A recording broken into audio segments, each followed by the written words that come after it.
Pour un avenir meilleur et la santé de nos enfants, nous choisissons Kubaena Flash. Faites miam miam. Actuellement disponible en format de 110 grammes. Vous présente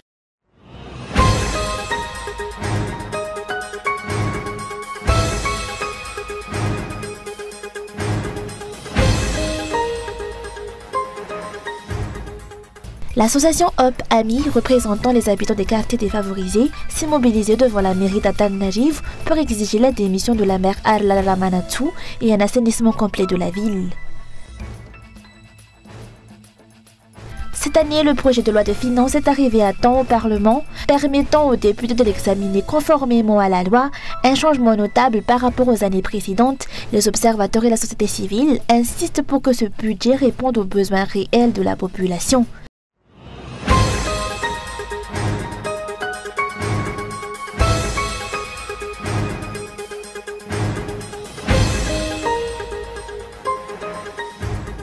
L'association Hop Amis, regroupant des habitants des quartiers défavorisés, s'est rassemblée ce midi devant la mairie d'Atan Najiv, brandissant des banderoles et exigeant la démission de la maire Arlala Manatou. Selon eux, il est temps de changer de direction, arguant que la maire actuelle n'aurait pas été élue légalement et que par conséquent, son équipe devait suivre l'exemple d'Andratwil et démissionner. Nous réclamons la démission d'Andratwil et de ses partisans. Certains continuent de manipuler les élections dans la ville d'Antananarivo. Hop Amis, en tant qu'association représentant les habitants des bas quartiers, exige un assainissement complet de la ville, la démission de la maire, l'élection des chefs Fukuntan, des préfets et des chefs de district. Notre lutte ne s'arrêtera que lorsque ces mesures auront été mises en place. La maire d'Atan Najiv n'était pas présente lors de la mobilisation. Les membres de Hop Amis ont affirmé que la population était prête à prendre ses responsabilités et refusait désormais d'être utilisée comme un instrument politique. Par ailleurs, le syndicat des employés de la commune urbaine d'Atan Najiv a tenu une assemblée générale cet après-midi. Il réclame notamment un renouvellement du staff de la maire, des avancements, ainsi que d'autres améliorations dans la gestion de la commune, notamment la fin des pratiques de népotisme. La décision de la mairie face à ces revendications reste donc attendue. Hop Amis a réaffirmé que la mobilisation se poursuivra tant que leurs demandes ne seront pas satisfaites, en particulier la démission de l'actuelle maire.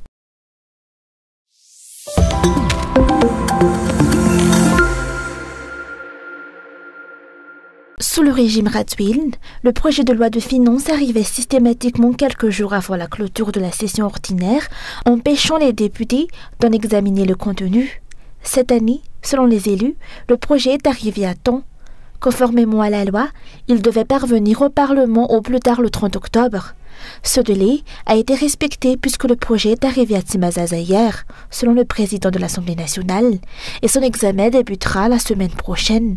C'est déjà un changement significatif. Le second changement attendu est que ce budget réponde réellement aux aspirations de la population, notamment aux revendications issues de la lutte qui a conduit à l'avènement du régime actuel.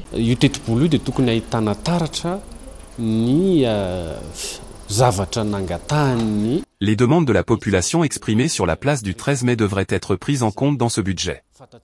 Les Malgaches ont été déçus par le manque de réponse à leurs besoins et par l'absence d'impact direct de la loi de finances sur leur quotidien. Ce budget doit se concentrer sur l'essentiel, la vie nationale, l'administration et les besoins immédiats de la population. L'amélioration de la production locale ne doit pas être oubliée. Les observateurs suivent de près le travail des députés, investis du pouvoir de représenter le peuple. Ils disposent d'un mois pour examiner, amender ou adopter le budget.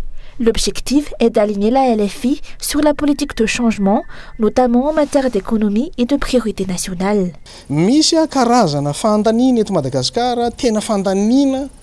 Certaines dépenses effectuées dans le pays ne produisent aucun bénéfice concret. Dans plusieurs ministères, l'argent est gaspillé alors que de nombreuses zones souffrent de pénurie, notamment d'eau, et les universités manquent de ressources.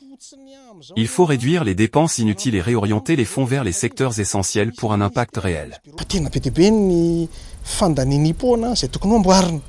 Par ailleurs, la société civile a rappelé l'importance cruciale de la présentation publique de la loi de finances pour la politique économique et sociale du pays. Elle souligne que l'exécutif et le législatif doivent examiner attentivement ce projet, rédigé par le régime précédent et qui pourrait ne pas correspondre à l'atmosphère actuelle de renouveau et de reconstruction.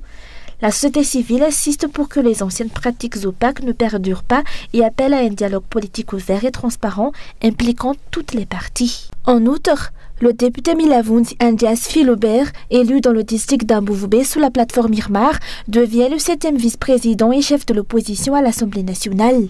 La passation de pouvoir avec l'ancien chef de l'opposition, Siten Janjena Soulniek, désormais président de l'institution, a eu lieu aujourd'hui.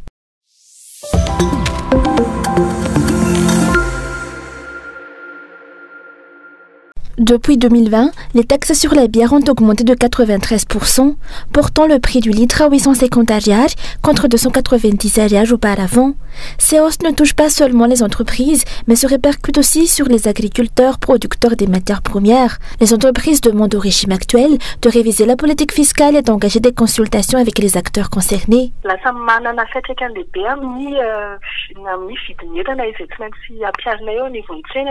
Cette situation impacte directement le prix des produits sur le marché, dans un contexte où le pouvoir d'achat est déjà faible. Pour que les Malgaches puissent continuer à consommer local et que l'économie soit dynamisée, la pression fiscale doit être adaptée à tous les opérateurs locaux, et non concentrée sur un segment particulier. Le gouvernement doit savoir où reprendre les discussions. Nous sommes le 2e contributeur fiscal du pays. Nous ne demandons pas à être exemptés d'impôts, mais si les charges continuent d'augmenter, nous ne pourrons plus les supporter. Cela risque de provoquer un effondrement de l'économie.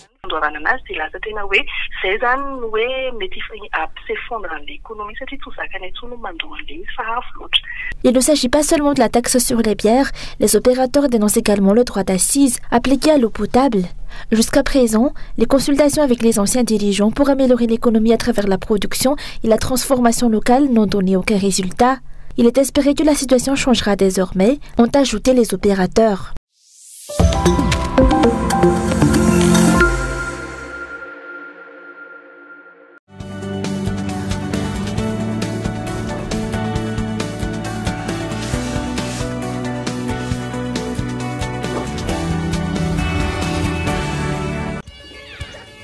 Faites attention les enfants. Devine quoi là-haut? Rad est encore premier de sa classe. Waouh, félicitations. J'aimerais tellement que ma fille réussisse aussi bien. Quel est ton secret? Depuis ces 6 mois, je lui donne Kubaena Flash. C'est fortifié avec 25 vitamines et minéraux. Je veux qu'il réussisse et ça commence par une bonne alimentation. Et c'est pour ta fille et tu verras la différence. Merci Rassou, tu me donnes de l'espoir. Je veux aussi le meilleur pour ma fille. Pour un avenir meilleur et la santé de nos enfants, nous choisissons Kubaena Flash. Vite vite, miam miam. Actuellement disponible en format de 110 grammes.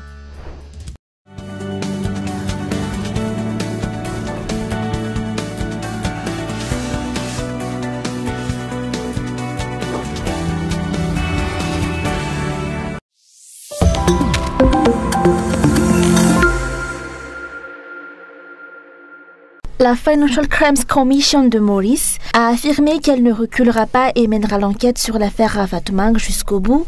Même un ancien collaborateur dont le nom a été mentionné dans cette affaire liée à Ravatumang a été arrêté. Le gouvernement mauricien a par ailleurs déclaré que toute personne impliquée ne sera pas épargnée.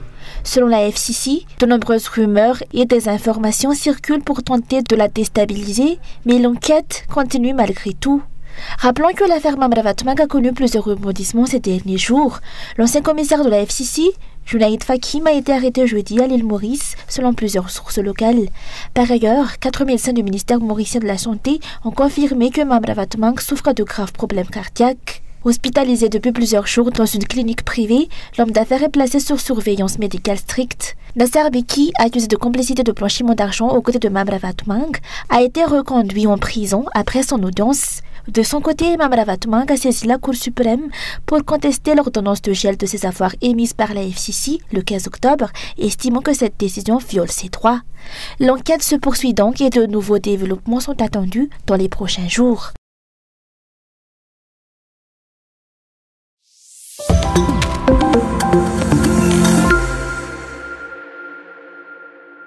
Il Les répercussions de la crise sociopolitique au dernier trimestre ont entraîné des pertes estimées à plus de 100 millions de dollars pour le secteur touristique. L'ancienne ministre du Tourisme et de l'Artisanat avait affirmé que Madagascar avait accueilli environ 430 000 touristes cette année. Toutefois, la Confédération du tourisme de Madagascar a démenti ce chiffre, estimant que le secteur était loin d'être florissant et que le nombre réel de visiteurs se situait autour de 200 000, soit la moitié des chiffres avancés précédemment. Cette dernière estimation a été confirmée par plusieurs opérateurs touristiques.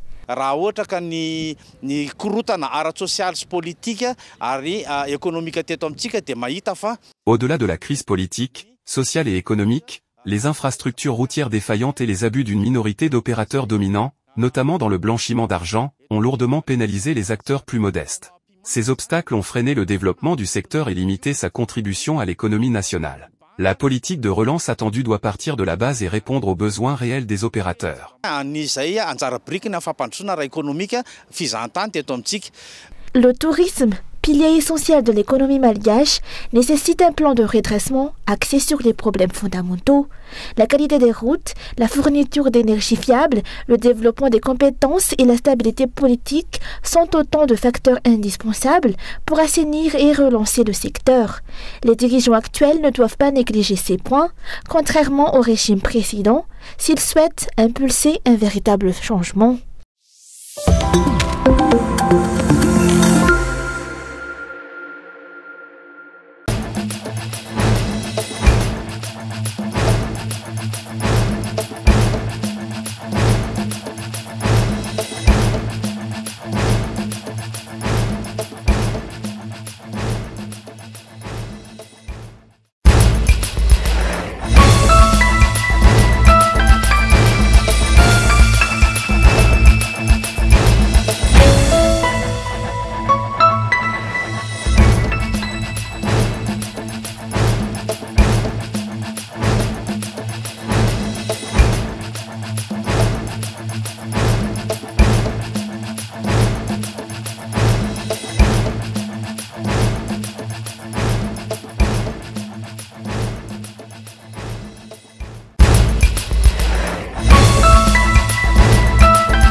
Meilleur et la santé de nos enfants, nous choisissons Kubaina Flash.